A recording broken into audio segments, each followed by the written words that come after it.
All right, welcome to Legal Tech Week for October 30th, 2020.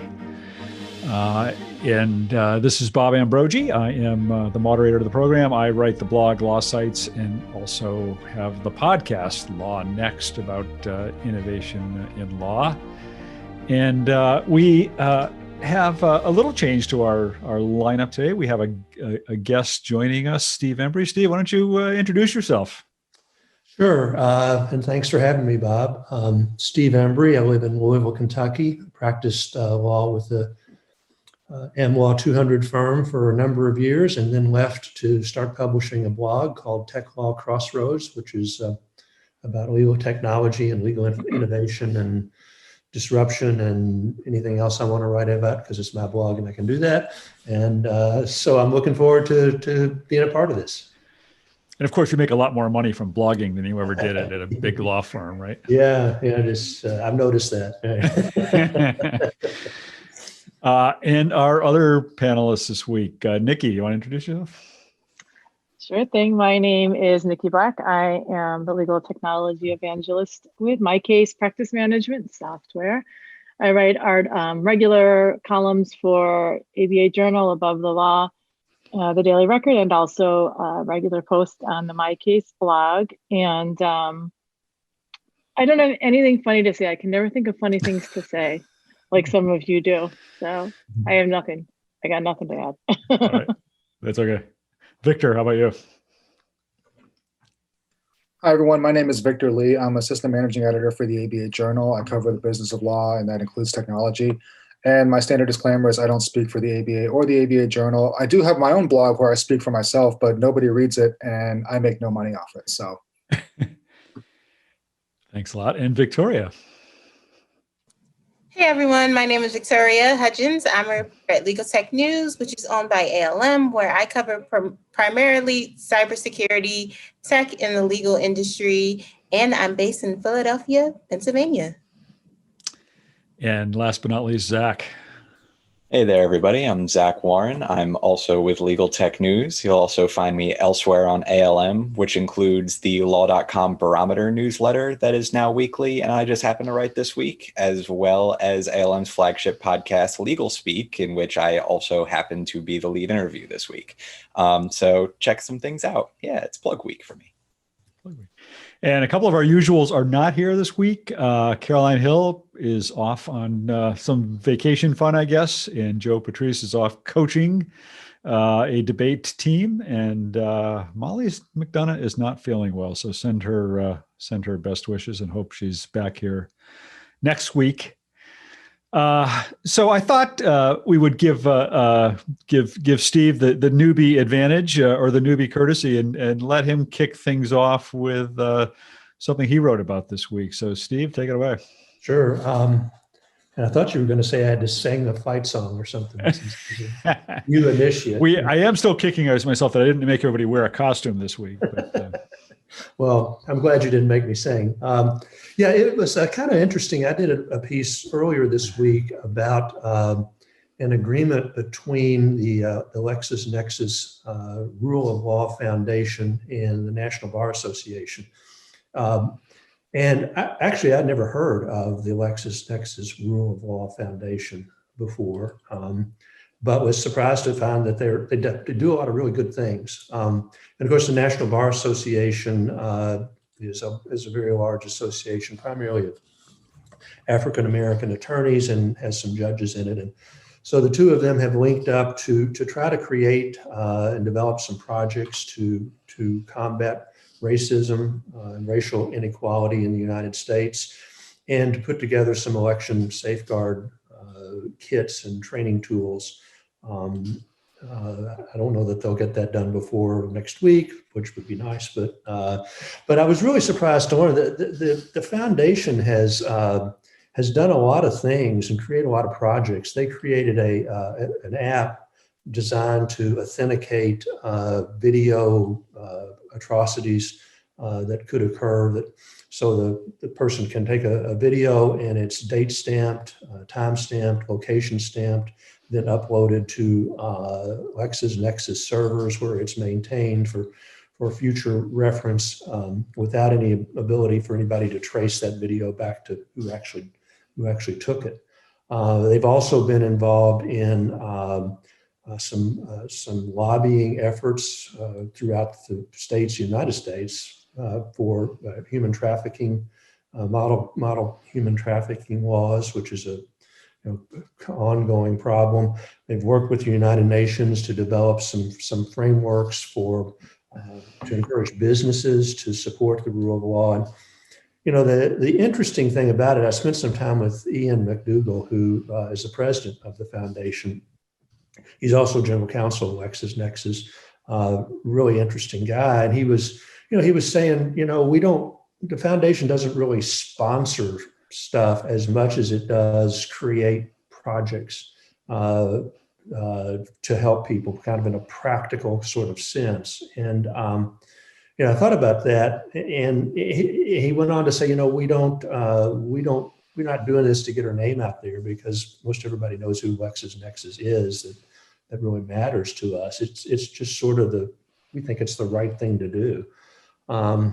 And skeptical me with my lawyer training put on what's the angle here for a while. I racked my brain for a while, and I really couldn't come up with a whole lot of mercenary kind of motive for LexisNexis to be doing this, other than it may appeal to people they may be trying to recruit, but that want to work for companies that have a social justice kind of end of things. And that's pretty indirect. And I'd actually thought about it. I thought, well, if LexisNexis dropped this program tomorrow, it probably wouldn't impact the bottom line whatsoever. So I really believed Ian when he was saying we are sort of doing this because it's the right thing to do. And I got a fair amount of clicks on it, a fair amount of comments, and people are like, it's nice to have a good story about something, particularly right now when there's not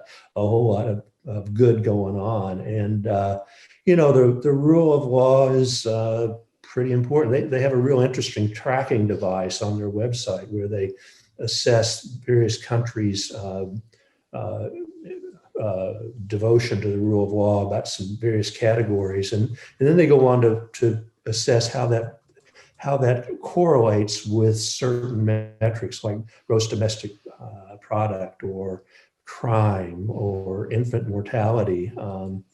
And interestingly enough, should be obvious, but the more committed a country is to the rule of law, the higher they score in all of those things, which is really interesting when you get down to infant mortality and even life expectancy. And of course, we're like to say in this country, we're devoted to the rule of law. And I think in large part, the rule of law has helped us flourish as an economic powerhouse. And I think what they're doing sort of supports that in a lot of ways. But so it's fun to write, and it was fun to talk to Ian. I don't know if any of you guys have ever had a chance to talk with him. He was a cool guy and really, really passionate about what he's doing with the foundation. Anybody have thoughts on that? Or Yeah, I thought I was just looking at it just now. It's definitely interesting. I never really thought about the correlation between having a strong rule of law and having higher life expectancy, higher GDP, that kind of stuff. But it makes sense. I mean, if you have, a strong rule of law, that would tend to, I guess thinking about it, it would make sense that those would there'd be a correlation there. Like, so it was nice to see that data in front of me. I thought it was interesting that I guess the United States was lower than certain other countries, as particularly like in our continent and also in Europe and whatnot. But I guess that I'd be interested to look at sort of like what the index the trend of the index over the last decade to see where we were 10 years ago as opposed to where we are now. So I don't know if they have that data, but I'd be fascinated to learn about that. Yeah, as you were talking, I was thinking that this very same thing, and wished I would have asked Ian about that, because that would be kind of interesting to see it. They're making a strong push to make a business case for it, to try to get business to support it, which of course, makes a lot of sense, because for businesses, they can, if there's some certainty, so that they can predict what's going to happen as a business, they can deal with almost anything. And if you have a process where that you can get disputes adjudicated in a fair way, so that you can predict things, it really makes your business viability a whole lot better. So, particularly now, I mean, and I've talked about this in various posts, where I think, given the access to justice problem in this country, we've got so many people that really have no concept of what the rule of law means, and don't see its importance. And it's fundamentally important, to our economic viability. And so, yeah, it would be interesting to see, Victor, how that trend has gone. I have my suspicions, but I won't voice them. Oh no, I have my suspicions too. That's why I asked that question. So, who knows? Maybe we're both wrong. Yeah, could be. I think it's interesting that I think we often tend to think of particularly the larger corporations that we buy services from as greedy big corporations, or at least profit-driven big corporations, and it's good to see them giving back in this kind of a way. Thomson Reuters has something also that they call the Thomson Reuters Foundation, which does things like has a global pro bono program and deals with various programs to promote social and environmental change around the world. And these things do tend to probably, we probably don't do enough to highlight the good programs that some of these companies are doing. So good for you, Steve, for writing about that. Yeah, and like I say, I was really encouraged by how many people sort of liked it and actually read it and looked at it, and that was kind of neat. Other people sort of enjoyed seeing that kind of good news for a change. Yeah. I would always kind of wonder with these types of eyewitness to atrocities, that type of app, like how do they make sure that the people that may actually deal with the instances of violence or atrocities, I think that they actually know that that's available to them. And I always think that's kind of like one of the issues that these types of legal tech apps or software they have. It's kind of like, okay, us in the legal tech world or those kind of like in research, like we understand, but the people that may actually be dealing with this, they don't know if it's maybe not in a commercial or heavily shared on Facebook or something like that. So that's always the one thing I'm always considering, like how are they making sure like people that actually need this type of help know that it's available? Yeah, that's a good point, because I mean, I didn't even know that there was a rule of law foundation at all, much less that they had apps like this. So if I didn't know it, and I'm reasonably keep up with what's going on, I think I try to, how would the users that have no connection to it, how would they know it? But particularly I guess here in the United States and everywhere for that matter. Right. Yeah. All right. Well, moving on.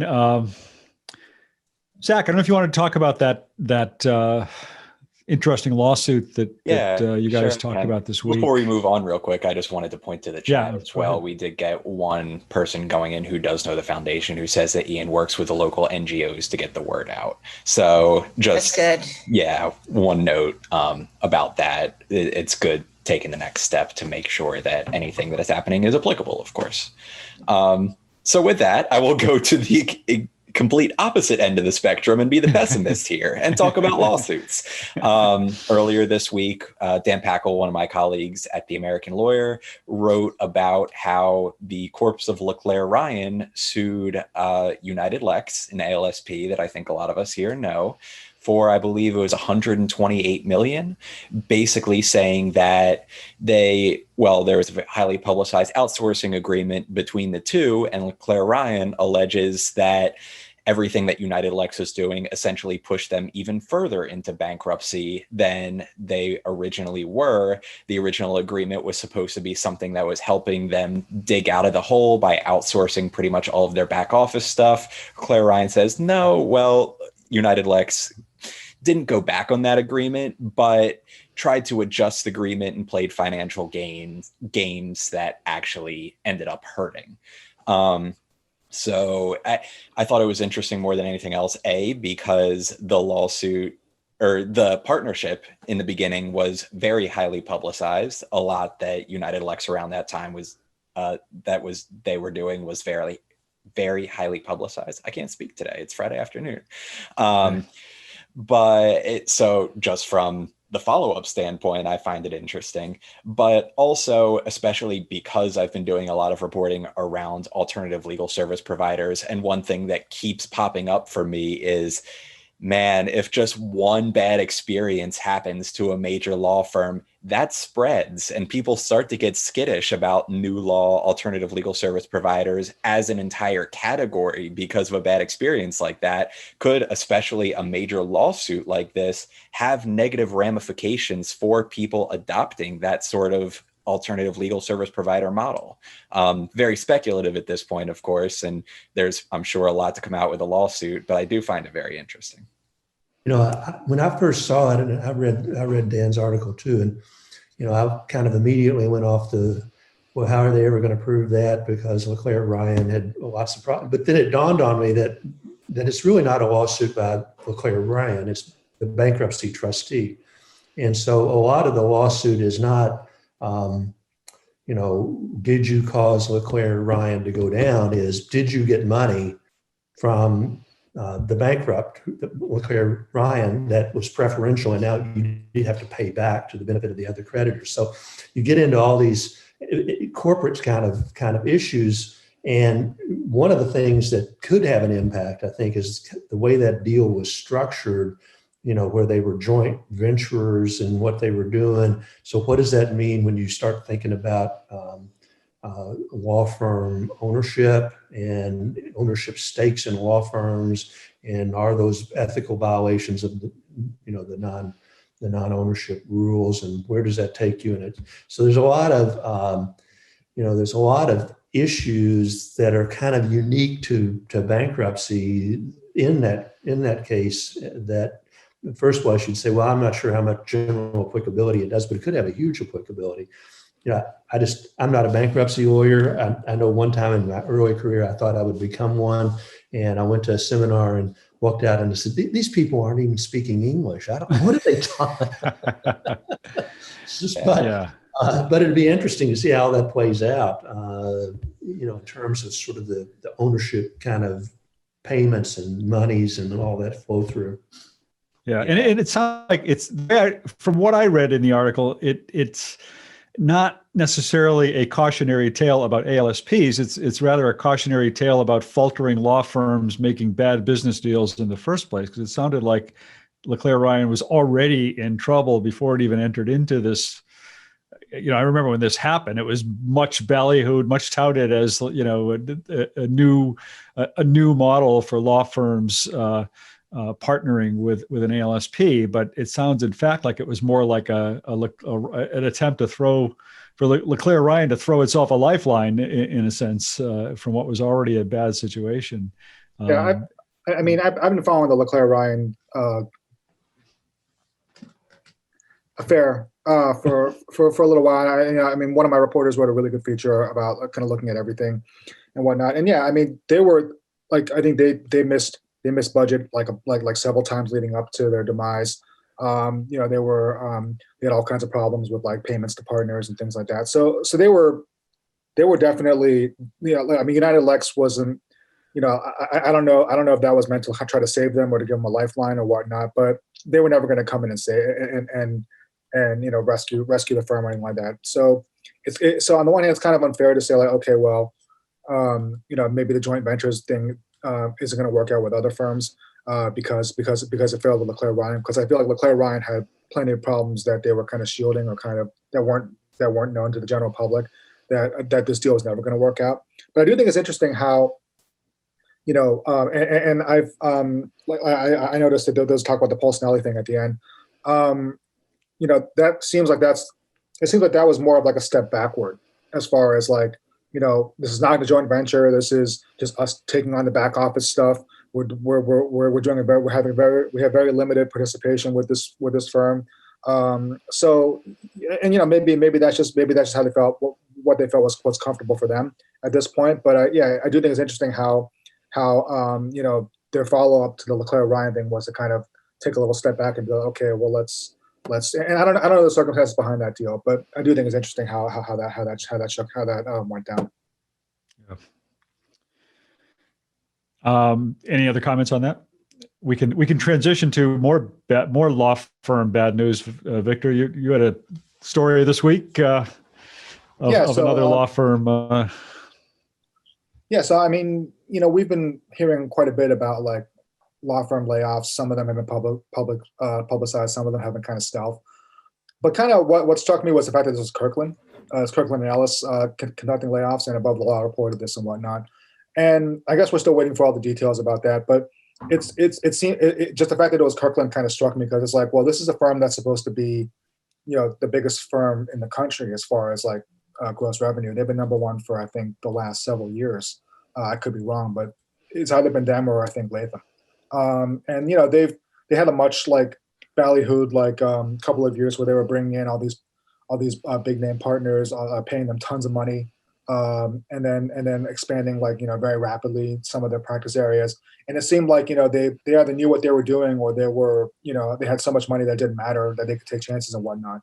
And now here they are laying people off. So I do wonder what the final bill on that is going to be, and how that's going to shake out, and the effects that that'll have on other firms that maybe aren't as that don't have that kind of pedigree, that don't have that kind of money behind it. So I just find that interesting.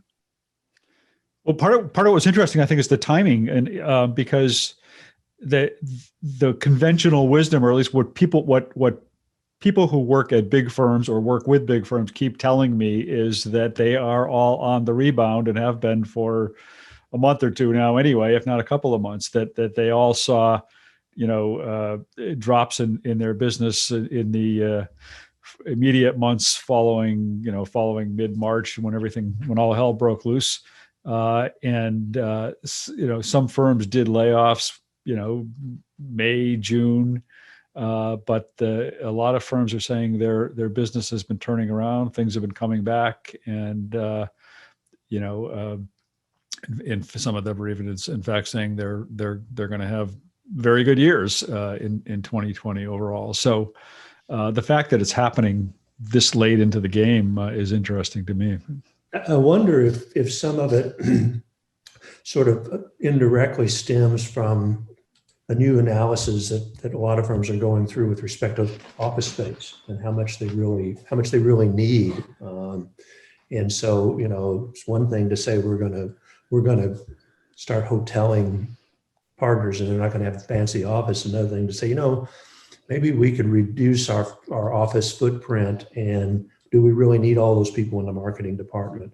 And maybe we don't, so we can jettison some of them and save space. And so I wonder if it may be that kind of analysis more than, we're making a lot of money, but of course our biggest expense for law firms is salaries, and the second is real estate. So those two, when they start looking at them together, I wonder if some of them are making those kinds of analysis. It's a shame, because those are the people that need the work the most, right? I mean, it's not the $1 million partner at the corner office. It's the administrative assistant that's trying to make ends meet. But yeah, that's what I was going to suggest as well. That it was a combination of reconsideration of office space needs, but also, fingers crossed, let's hope maybe they're also adopting new technologies that are streamlining their efficiency a little bit, and they're realizing that with everyone working remotely, they're relying on those technologies a little more. And so perhaps they're realizing that some inefficiencies are, there's a lot of duplication of processes possibly, and then they're having to reduce people. So I wonder if that's also happening, because we all know COVID's pushed everyone about a decade ahead in terms of adoption of technology, cloud computing, and the processes that help them streamline their firm's workflow. So I wonder if that also factors into it a little bit. Well, I will say the Above the Law article said that it was mostly staff members, assistants, paralegals, secretaries, admin, but also IT personnel. So, Interesting. So maybe it's not the tech for them, because you think that they would need people to be around to help explain things to the lawyers.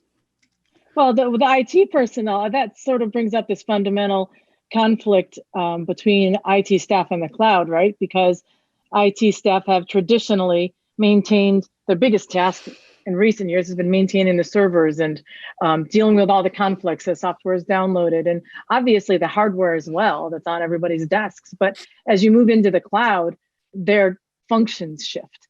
And they're not maintaining the servers as much because the servers are being run and owned by third parties. So that may be a bit of a reflection of the reduction of IT staff, maybe the adoption of the cloud that we're seeing more often. And that's was one of the things that Bob had written about that I thought was interesting, that I was going to mention later, was this sort of that trend of cloud adoption and some things You that could mention it now while you're talking about it. Well, one thing that I thought was really interesting was I spoke at Alt Legal and also attended a couple sessions there, but I also attended the INTAP conference as press. So they both had conferences this week, and INTAP's big announcement. And I've always been very interested in INTAP because I stumbled across their wine party years ago at wine and cheese tasting at Elsa, and I've been sucked in ever since, because then I thought they were super interesting, but that wine and cheese was totally sucked me in. But they actually have a very interesting approach. I'm glad you have your priorities straight. So for all you people who want coverage from Nikki, just remember, she just all about the wine and cheese. Everyone send wine and cheese to Nikki, and she'll cover you guys. Yeah, about 10 people in the audience just signed Nikki up for Wine of the Month Club. Oh, that'd be nice.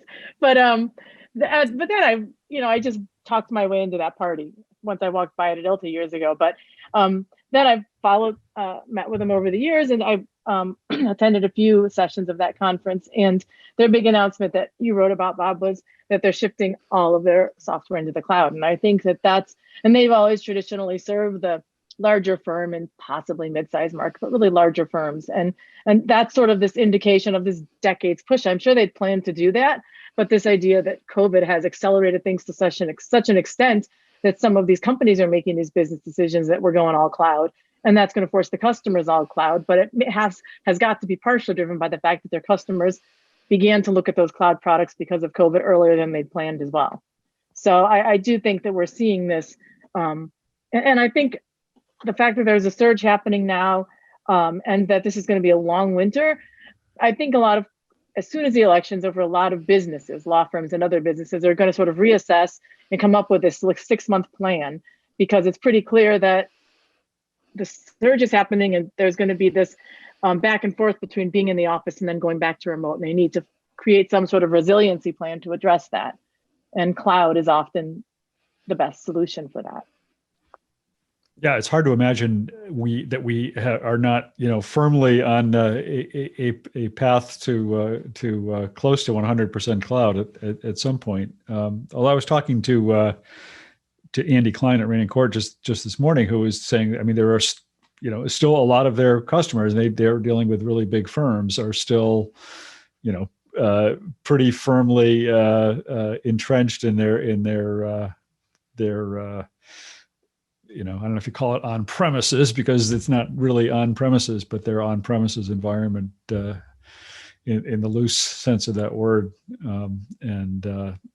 It's going to take a while, I think, for it to change entirely. But well, that's what I found interesting about INTAPS too, because I spoke with them also. And one thing they told me is, yeah, we were thinking about doing this anyway, but the whole reason we're making a super public push was actually the customers asked us to. They want backup internally saying, hey, this is a big company who's making this move. We want to be able to go along with them. Hey, internal buy-in. Come, please, stakeholders, help us move to the cloud. So INTAP saying, yeah, we wanted to be a partner in that way too, just the whole change management of it. I thought was interesting. Yeah. Yeah, I saw the announcement too and went to some of the INTAP sessions, and frankly, it didn't dawn on me that sort of like that would be an issue because, once I got away from the law firm, use of the cloud seemed to be so normal, right? But then I reflected back when I was practicing law with the firm, there was a lot of pushback to any notion of going to the cloud, and to the point that there'd be this sort of guerrilla warfare with partners, refusing to put stuff in the cloud and keeping it, on premises so they could somehow have access to it. And frankly, there was also a confusion about what that meant, right? I mean, there were a lot of lawyers who didn't understand the difference between having all your files at the time the firm was using NetDocs, having everything in NetDocs versus having everything on premises. And they didn't understand like that was something different and something good. Of course, lawyers never take the time to understand that kind of stuff anyway. So yeah, I guess for a lot of firms and a lot of lawyers, it's still a big issue, which just sort of amazes me still. I guess I've been out of the law firm long enough that I'm like, what? You're not going to go to the cloud? What? Right. Well, and that's one thing I think we're going to talk about the ABA tech report at some point. But the thing that's always interested me about the ABA's legal technology survey report is that they will have a question, how many of you use the cloud for work-related purposes? And the numbers are always, they have gone up increasingly every year. They were plateaued at 30% for a while. Now I think they're up to 58%. But that should be, knowingly use the cloud, because when I've spoken at conferences, I'll ask the room, like, how many of you use cloud computing? And like 4 lawyers used to raise their hand about 5 years ago. Then I'll say, how many of you use Dropbox? And like half the room would raise their hand. I'm like, oh, for God's sake, like you don't even know you're in the cloud. Like they honestly just don't understand. And if your client emails you and they use a Gmail account and you respond with confidential client information, you understand that that confidential client data is now in the cloud, correct? And most lawyers will look at you bewildered, and then they start to get a little shocked, and then they panic. But lawyers have been using the cloud and they don't understand that they're in it. I think now that knowledge is they're starting to realize that, but it's taken a long time, and now they're starting to realize that there's a lot of benefits, especially with COVID and working remote. Yeah, it was sort of like, I don't know what the cloud is, but I don't like it. Yeah. I think one of the problems with that ABA tech survey has been that they have, in order to be able to compare year against year, they've been trying to try and keep the questions they ask very similar from year to year. But some of the questions are starting to get out of date because they've been doing it so long, or some of them were already out of date because they've been doing it for so long. And they really need to, I think, do a kind of a complete overhaul of the questions they're asking in that survey to reflect where we are in this point of time. And the ones about the cloud are often some of the ones that seem to be, they're like written probably like around the time you wrote your book, Nikki, or something. It's like an earlier understanding of the cloud. And like Victor, I guess I should say, since I'm involved in the law practice division, my opinions in no way reflect the law practice division or the LTRC or the ABA either. But one of the things about the survey that is interesting is it covers this broad spectrum of lawyers. And so you have to be careful about the conclusions that you draw from it. So, you could say, well, the big law firms are using the cloud computing more, but you've got 2 respondents from big law firms, right? So you really have to kind of parse the demographics down of what it is skewed more toward solo and small law firms, I think. Right. Because which is a perfect segue for Victoria, because she actually wrote about the ABA tech survey this week. So Victoria, what did you see? What did you read? Yeah, last week I wrote 2 articles about the ABA tech report, and there were like Nikki mentioned, the cloud adoption is always like a weird response where people say, I don't use the cloud, but then you see so many people use Dropbox or Gmail, and it's like, that is the cloud, but I guess they view it differently. But one of the things I thought was kind of interesting was the low uses of project management software.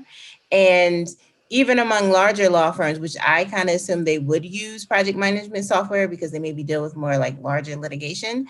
But the adoption was fairly low. And I spoke to some law firms about that. Well, one law firm consultant about that. And she just said that the project management software is too clunky and that lawyers just kind of don't need the certain type of information that those software can provide. And one other source at another law firm at Fisher and Phillips, I believe it was, she said that sometimes it is still clunky for some law firms, and sometimes the lawyers' clients request that they use a specific type of project management software. So they'll use that, but they won't use what's provided by the law firm. And someone at Reed Smith, she was pretty adamant that yes, lawyers use project management software. They just maybe don't know that they're actually using it when they are using it. So I thought that was kind of interesting in her. When I asked her, well, she told me that more lawyers will probably be using project management software as they deal with more lawyers start working with like your alternative legal service providers and the use of technology. They'll have to keep track of more players in their litigation, that the use of software will be needed to track like the deadlines, who's taking care of what, who was assigned to what. So it'd be interesting to see if like lawyers actually figure out like, yeah, I actually am using project management software, and if we'll start to see an incline on that. And I also wrote about legal tech purchases, and specifically finding out that legal staff feedback can like kill a deal. Like if they're not the ones writing the check, of course, at the law firm, but the law firms always, outside of like solo practitioners, legal staff feedback was like their leading resource in making a legal tech purchase decision. And from speaking to small law and, well, no, I didn't get around to speaking to small law firms, but mid-sized and large law firms, they also said that they turn to their staff for feedback on like a proposed technology that, you know, they may be getting a demo on or considering implementing, because it's the staff that has the, they're on the ground actually using the technology. They know the ins and outs. They know when certain things would maybe be a little bit more inefficient or provide efficiencies. So they definitely take their feedback at heart. And one, I think he was a law firm CIO, he did say you kind of have to weigh, some people just don't like change, but it's just kind of like if all of your staffers that you go to maybe take part in the demo, if they're saying like, no, this isn't good, it wouldn't help us at all, that could most likely that legal tech company wouldn't get that sell at that law firm. So it's interesting to see, even in large law firms, the number was really high. Like you have to reach out to your staff to see like what they need and let them see the product or talk to them about the legal technology to see like, would it actually be helpful or would it not be helpful? Yeah. On the issue of the project management software, I thought that was interesting. But I wonder whether again, that's an issue of how do you define what project management software is, because increasingly, I mean, for example, a number of practice management programs or contract management programs are introducing process management or, you know, sort of process automation that in a way are almost like project management. It's like a case comes in the door and then you plug it into a sort of a set of somewhat automated tasks in the practice management program that walk you through, you know, in a not entirely literal sense, but somewhat literal sense. They walk you through the steps of how you handle that case or move that case forward from the time a client first contacts you about a potential matter all the way through, you know, taking it to trial or whatever. And I wonder if those kind of process automation programs are serving as a kind of a substitute for what would be project management in other contexts. Yeah, and that's definitely what I think the project manager at Reed Smith, what she was getting at, that like these types of software can be integrated or processes integrated into various software that lawyers just don't know that they're actually using the a project management software, but they are using it. So it is kind of interesting. It's kind of like wondering the wording, like when you see the question, what did respondents think? And it's kind of like maybe that moved up the responses a little bit. Yeah. Which that assumes that lawyers know what project management is, which is right. Not an entirely safe assumption sometimes. Yeah. Right. One thing I did want to throw out there before I forgot about the tech report, I don't understand why they don't talk about wearable tech and the types of wearable technology lawyers use. Smartwatches, at least. I keep waiting for them to provide statistics on that because I've always been really interested in it from the moment they came out. The Apple Watch. I predicted in an article that I wrote way back when it first came out that seems like a long time ago, was probably just a couple of years ago, but that I thought lawyers would really, especially women lawyers, would want to start using Apple Watches for the notification settings in particular. And these days I noticed that half the lawyers in the room are wearing smartwatches. I don't think that's necessarily an exaggeration at this point. So I would love to actually see the statistics rather than a bunch of lawyers at a tech conference, which is a little bit skewed. So they do have they actually, I just looked real quick. They do have a question. They asked them about smart wearables. Let's see. I Googled, I just searched the document and it looked like it was somehow based. It wasn't necessarily the smart wearable the way that we're thinking about it. I looked at that before I spoke to make sure that, because I haven't read the entire report, but I might have not looked carefully enough. When I did see that, it's like in an index, right? Smart wearable. Yeah, it was about break down the types of devices used regularly and occasionally by respondents when conducting legal research. Yeah, that's what was strange. Yeah, that was a little bit weird. Why not just wear smart tech while you're just working? But yeah, okay. I don't know how you even use your watch for research. There must be something I'm missing out on. I don't know. Does anyone ever use maybe that question was written when everyone thought Google Glass was going to be the next big thing, and then that way you could just like look things up like what your glass is, and then they just answer. I don't know. Right. Yeah. That's my wish. I want to throw out there. I'd love that statistic somewhere. Yeah. Have we gone all the way around except to me? Or Nikki, did you have was there something else you wanted to talk about? Or your article on analytics. That was really good. Yeah. That was a really good article. My ABA article every month, I write about a different kind of software. And this year I've been revisiting the 2018 articles that I wrote because a lot changes in 2 years in legal tech. And so I wrote about litigation analytics tools in 2018, and this was my sort of revamp. And it's interesting. I think the thing that really stood out to me was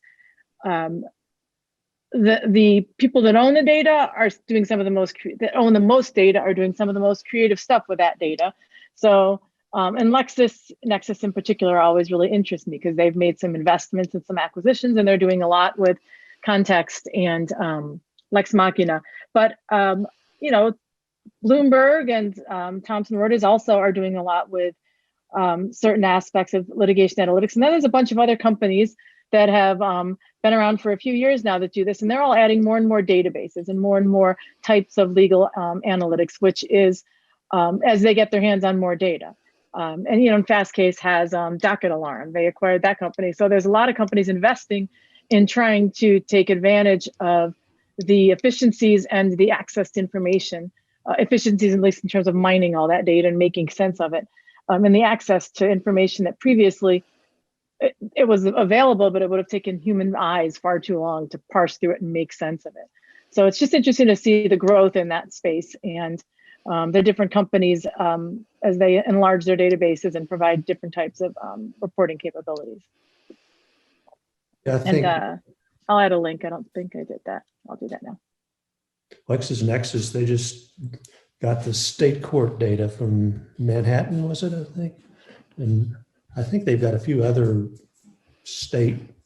not entire states, but localized states. And I always thought that's the holy grail of data analytics, right? Because there's so much litigation, at least litigation analytics. It's all, most of it's in state court. And that's where most lawyers practice. And yet it's the hardest nut to crack because of the way it's structured or not structured, I guess is a better way to put it. Yeah, that's the problem. It's not easily accessible. And that was Gavalytics was the other one that announced this week that by the end of the year, they'll have data from 20 state courts, not all of the data from all of the courts in those states, but they did say they would have, for the 20 states, they'll at least have all the major metropolitan court data for those 20 states. So that's pretty significant. They're doing some cool stuff too. I think, they started out as being just judge analytics in California, and now they're doing lawyer and law firm and litigant analytics. And so I think it'll be interesting to see how they evolve and what they do with what they've got.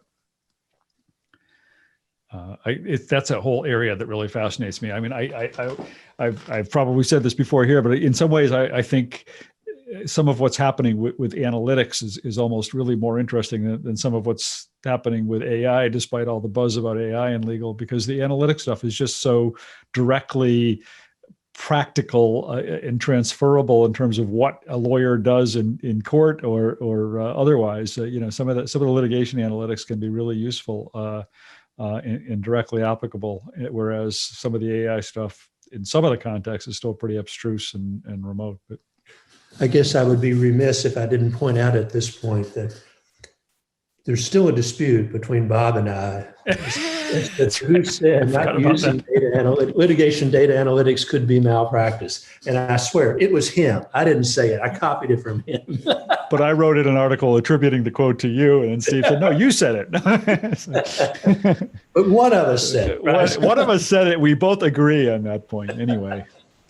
I think my next point actually just got sniped by the chat, because that's exactly what I was going to say. Going back to my old days of baseball broadcasting, it reminds me so much of the Moneyball argument. Yeah.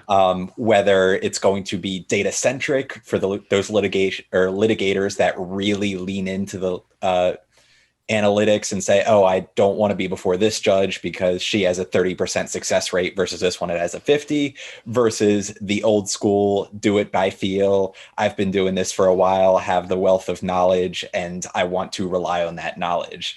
I think the sweet spot is probably somewhere in between, but I am curious whether there is going to be that back and forth. Well, because I mean, just even watching baseball, I stopped watching baseball for a long time, but just watching the World Series, like in Game 6 when they took out Blake Snell after he was this might be a little too inside baseball, so to speak, but when Tampa took out their starting pitcher, even though he was on a 2-hitter in the 6th inning, because they have stats that show that if we go to our flame-throwing relief pitchers in these situations, they have a higher percentage of success rate as opposed to just leaving the starting pitcher in. Whereas the old school people are like, just leave him in. He was cruising. He only gave up 2 hits. He was, mowing down everybody that he faced. Why not just let him keep going until he can't throw anymore, and then bring in your bullpen. So I definitely see a little bit of that going, because one thing that we've seen is just in covering the legal industry is that lawyers, especially litigators, like to say, well, there's nothing that replaces a good advocate. There's nothing that replaces a good trial lawyer. I can do things that that can't be predicted by the stats. I can do things that don't apply to what's happened before. And I definitely see that you have arguments to be made on both sides of the equation, but probably like Zach was saying, that there probably is a sweet spot in the middle where you can use the stats to inform what you do without just saying, okay, well, I'm not going to look at the stats because I know better than anybody else. I think it's so. I'm sorry, go ahead. I just think it's so entertaining that the men and presumably women that are interested in baseball immediately go to this analogy, because there was a, Zach brought up, and there was a Above the Law article that talked about the same thing. And it's so funny to me because that Above the Law article, I was like, oh, great, legal analytics. And I was like, well, baseball. And I had the hardest time getting, where's the good stuff? But you guys are all super into it. So it's funny how there's just it's a different way of looking at the exact same thing. But you guys all your eyes all lit up at this analogy. Yeah, well, Josh Becker we can blame Josh Becker at Lex Machina, because I think he was the one who started calling it Moneyball for lawyers a few years back, or I don't know, maybe he didn't, but he used it all the time. And, and it's really it's kind of an issue that's multifaceted. I was on the 3 Geeks podcast, I guess Thursday, and we were talking about my second favorite podcast. We were talking about the need for young associates to be in the presence of the almighty partner in order to learn how to be a lawyer. And, I was saying, well, because the first problem is we don't know what we're training for. What does it mean to be a good lawyer, right? I mean, and again, to use the baseball analogy, it was, if you remember from Moneyball, it was you had all these baseball executives saying, "Oh, he looks like a ball player, right? He's good." But he looks like a lawyer. Well, that just means he looks like, old white guy. He looks like a lawyer, right?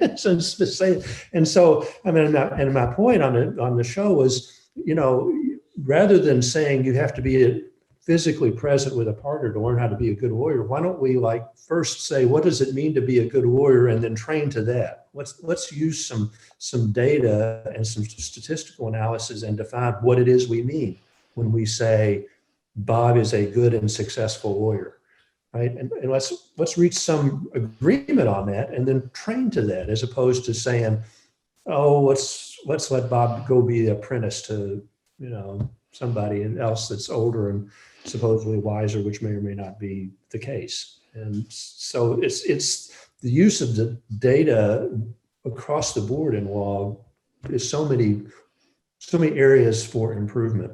I think if we just get beyond this sort of notion of, oh, I intuitively know, or I know from experience, or, Yeah. I did, over my years, I did enough jury research to know, and maybe I'm just not very intuitive, but a lot of times what I thought a jury would do turned out to be wrong. Right. The other issue is that of clients using data to try and determine who is a good lawyer, looking at the court data. I know, Nikki, you wrote about, is it prevalent? Not prevalent. What's one of the companies that really focus on the clients, taking this court data to the clients? But there again, I mean, it's, a win-loss ratio does not tell you whether somebody's a good lawyer or not. You could be one of the best lawyers in the world if you're constantly taking on really tough cases or really challenging cases, because that's what interests you. You might have a horrible win-loss ratio, but still be a brilliant litigator. Same goes for judges. I mean, judges who are frequently overturned on appeal, it might be not that they're bad judges, it might be because that they're willing to push the law and make decisions that, stretch the boundaries a little bit. I think the better predictor, and I hired a lot of local counsel over the years because of the kind of work that I was doing. The thing that I would be more interested in than one loss ratio is how many cases has this lawyer tried to verdict? And because I was always amazed that the number of lawyers, when it came time to be local counsel for a matter, who would swear that they had tried 50 cases in front of Judge so-and-so. Well, you could tell by, talking to him for a while, this probably wasn't true, but there was no way to check that. How would you know? We call up the judge. Yeah, right. Yeah. So just that piece, that piece of information is critical, not only from the lawyer you might hire, but the lawyer on the other side. How many cases have they tried? Yep. And this conversation is interesting using the monkey ball, looking at statistics and everything from a law firm's perspective, because I read about Schiff Hardin. They released a claim simulation tool where they can, and I thought it was interesting how they actually built the software, because it is tech. And I asked the lawyer that helped develop it, and I asked them what type of data did they use? Did they use any type of public data to see how a claim could perhaps, the likelihood of certain claims would go to maybe what would be the verdicts, or would the verdict be for the plaintiff or the defense, or would the settlement be kind of high? And he said he actually didn't rely on any public data because court data is very biased, because a lot of matters never even make it to court or to a verdict. And said he relied on Schiff Hardin, lawyers that had expertise in that asked him, what's the likelihood this outcome could happen, or what would be the good or the worst case scenario for this type of claim? And he used technology to scale it to different combinations, and that's how they figure out the statistics. So I thought it was an interesting use of using technology to scale a lawyer's expertise. And his claim I thought was really interesting about the biased data and court data. And I think you might think oh, court data, if someone was found guilty or not, or the penalties and everything like that, that's not biased. But it's interesting here from this law firm, that actually is. But just trying to rely on just their lawyers or their top partners, their expertise. They're trying to like spread that around and kind of like scale it with the use of technology. So it'd be interesting to see like how law firms go about that. Will they just turn to public data and say like, hey, we'll just throw AI at it? Or how would they deal with that? That'd be interesting. So. Yeah, that's interesting. That's a good. And also, I mean, I think also, they're not necessarily looking at like one loss data and like that kind of stuff too. Like very often especially with like law firms and companies, sometimes they just want to say, okay, look, if I'm in front of Judge X and it takes him or her like, 3 months before they'll even consider like a motion, like a motion to dismiss or a motion for a directive for whatever, a summary judgment. Sorry, I couldn't think of it. Like once they make a decision, it takes them an average of like, or once they hear the case, it takes them an average of like 4, 5, 6 months before they release their decision, or like based on the past, like they're not likely to give to give out a lot of summary judgment motions. So we're probably going to have to try the case or at least get to the jury selection phase. So then you can at least, start to ballpark, okay, well, if I'm in front of just this judge based on the history, I'm probably going to, budget for like this much time, based on our history, and our billing, we can offer a client this much and it won't be like a huge burden on us and it won't be a huge burden on them. So as far as like the analytics go in that sense, I understand like the business sense as far as like, using that kind of precedent to kind of guide what you're going to do as far as like pricing, as far as budgeting and things like that. So I think that, like that does have like a legitimate business purpose as far as like using the data that's available. Yeah, we're getting close to the end of the hour here. I just wanted to mention one other story I thought was notable this week was the Priori Legal raise of $6.3 million. They're a legal marketplace, mostly serving larger corporations these days. They actually started out serving small businesses. That was their target market, providing outside lawyers to small businesses. But they pivoted over the years, probably because that's where the money is, and started serving large corporations mostly. So, providing law firm lawyers to big legal departments. I mean, they said this has been a record year for them. Probably not surprisingly in the era of the pandemic. But what was notable about it is in part simply that these are 2 women founders of a successful legal tech company, because unfortunately that is still something that is relatively rare in legal tech. It is still rare that there are women founders or founders who are people of color in legal tech. And the fact that there are actually 2 founders at this company who are both women with a great kind of a great backstory, in that they met in law school and went on to found this company together. So congratulations to them, and it's good to see them having success. Yeah, one story that I thought was kind of fun with them is last time that they did a funding round, both of them were pregnant while doing the funding round. And then this time they started to kick one off again. And then Basha, one of the co-founders, got pregnant for a second time. So did a second funding round while pregnant. And then pandemic, of course, on top of that. So she was joking with me, man, I'm scared if I get pregnant for a third time, what's going to happen here? A lot more money, maybe, I guess. I don't know how that works, but. Well, and even though my case was founded by men, but our CEOs, well, she was running, she's the CEO now after the carve out. Now that we were acquired, but Kim's been running my case for years now, and she's our CEO now. So I'll point that out. Yeah, no, but it's still Kristen Sunday did a recent survey, sort of an informal survey, Kristen Sunday of Paladin back in 2018.